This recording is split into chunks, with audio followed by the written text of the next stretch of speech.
1,400 children in one town. Thousands across Britain. Drugged, raped, trafficked. And the authorities looked away. Now, Elon Musk is calling out Britain's Prime Minister Keir Starmer, accusing him of protecting Pakistani-origin grooming gangs for political gain. This isn't just a scandal. It's Britain's darkest secret. Soon after her 12th birthday, Sarah got into a car with a fat 35-year-old British Pakistani man who took her virginity. A friend at the time warned Sarah that the man was a pedophile and shouldn't be trusted, but Sarah ignored her. By the time Sarah was 13 years old, she was addicted to the cocaine and amphetamines that she was frequently fed, and rape had become a standard part of her life. She would be collected from her house and driven across the country, where she'd be forced to have sex with dozens of men. On one occasion, Sarah remembers lying on a dirty mattress in a dark room in an unknown city in England. Sweaty men, their faces hidden by shadows and each old enough to be her father, would take turns to climb the stairs to the room and have sex with her. Vodka helped numb the experience. Grooming gang rape survivor Sarah Wilson to The Telegraph, London. Politics of rape. The Labour Party's reasons for not prosecuting rape gangs are politically pragmatic but racially insensitive. It has historically enjoyed the support of British Muslim voters. The Labour Muslim Network has over 500 Muslim councillors across the UK, of which 75% are party members. In the 2019 general election, over 80% of Muslims voted Labour.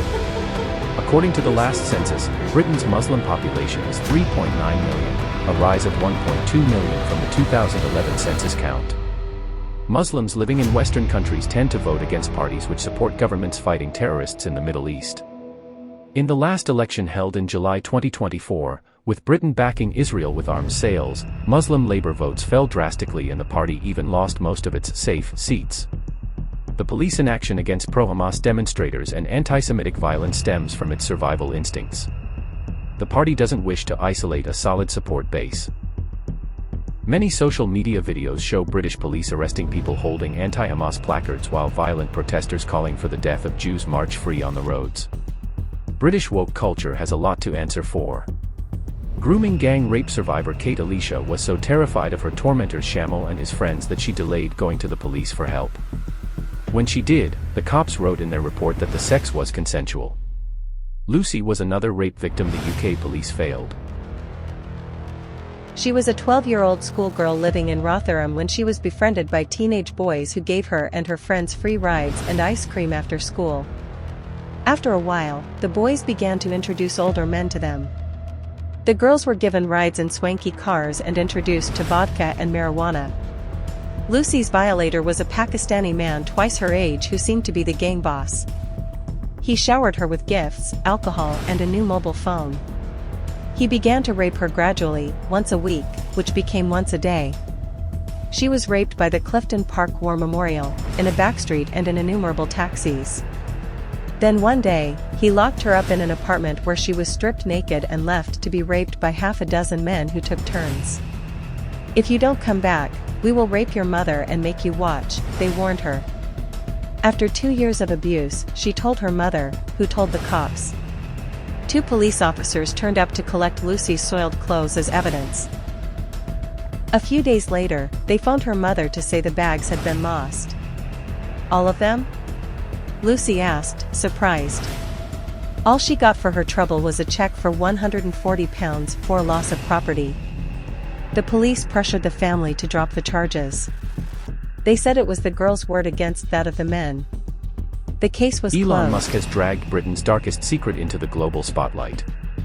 He accused Starmer of protecting grooming gangs to appease Muslim voters and called Labour's safeguarding minister a rape genocide apologist for blocking a national inquiry. Starmer hit back, claiming he prosecuted an Asian grooming gang as head of the Crown Prosecution Service. But this sparked outrage among Hindus and Sikhs in Britain, who demanded clarity. "We're Asians too," they said. "Don't hide Pakistan-origin criminals behind vague labels." Even Musk echoed this frustration, accusing Starmer of manipulating terminology to deflect blame. For decades, Britain looked away. Thousands of little girls drugged. Thousands raped. Thousands trafficked. All because politicians feared losing votes. All because police feared being called racist. All because woke politics mattered more than innocent lives. But 550 arrests and 4,000 identified victims later, the cover-up is collapsing. This is not just a scandal. This is a war against Britain's daughters. This is rape jihad, and it must be stopped. If you believe justice matters, predominantly Pakistani heritage grooming gangs. The Home Secretary has acknowledged this fact in Parliament as well. A failure to confront Pakistani heritage gangs and, quote, a widespread perception that they should downplay the ethnic dimensions. Share this video. If you believe Britain must act, raise your voice. Because silence built this nightmare. Only outrage can end it. It's time to stop Britain's rape jihad.